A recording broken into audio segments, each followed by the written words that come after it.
जिथे जिथे आहे तिथे वॅट कमीच केलेलं आहे आणि काँग्रेसच्या राज्यातच जास्ती किमती. आणि दुसरं मी तुम्हाला सांगतो, मला थोडासा एक 2-3 मिनिटाचा वेळ द्याल. डॉक्टर भालचंद्र जे म्हणतात आहे की मोदी साहेबांनी गरीब लोकांना ऑस्टेरिटी मेजर्स, म्हणजे त्यांचं कुठे, त्यांनी जे 7 आव्हानं केले ते आपलं फॉरेन एक्सचेंज वाचवायला केले आहे. गरिबांना तर ते सगळ्यात जास्त सपोर्ट करतात. गरीब कल्याण मधनं असो, कोविड पासूनचा जो गरीब कल्याण योजना सुरू झाली तेव्हापासून आपण गरीब लोकांना मदत करतोय. तर मुनगेकर सर कोणते ऑस्टेरिटी मेजर्स गरिबांवर लादले यांना मला एक उदाहरण दाखवून द्या. आणि आज असं आहे की सरकार फक्त स्वतः आव्हान नाही करत, स्वतः सरकारची कटोती पण केली आहे. सगळ्या गव्हर्नमेंट डिपार्टमेंट्समध्ये सगळ्या कटोती होऊन राहिल्या. जिथे जिथे पॉसिबल आहे मेजर्स आहे.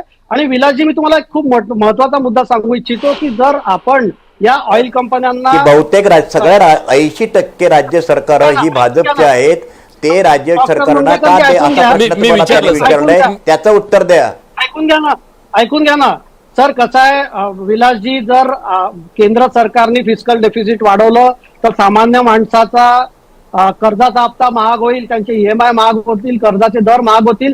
एवढं म्हणजे अर्थतज्ञ असून डॉक्टर भालचंद्रजींनी त्यावर काही बोललं नाही. आणि मोदी साहेबांना ते जे म्हणतात, तुम्ही सगळ्यांनी कोविडमध्ये त्यांना नोटा छापा असा सल्ला दिला. मोदी साहेबांची तुमच्या माझं पर्सनल वाकडं काहीच नाही आहे.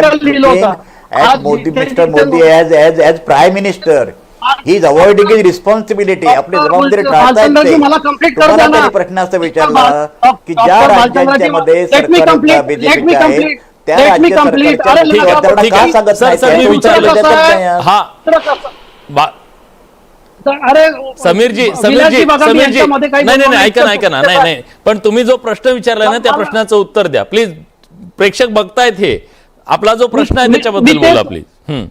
अरे मला सांगा, उत्तर प्रदेशमध्ये जर 101 रुपयाचं पेट्रोल आहे भाजप सरकारनेच कमी केलाय ना, की काँग्रेस सरकारने 117 रुपये केलाय? जिथे जिथे शक्य आहे तिथे तिथे भाजप सरकारने कमी ठेवलेला आहे. हरियाणा असो सगळीकडे. महाराष्ट्रात सुद्धा कमी आहे. कर्नाटक तेलंगणा तुम्ही खोटे आकडे नका करू. आणि इराण बंद केलं होतं तुम्ही, अमेरिकेच्या दबावात इराण या देशाला लुटलं. डॉक्टर मनमोहन सिंगांनी तेल बंद केलं होतं.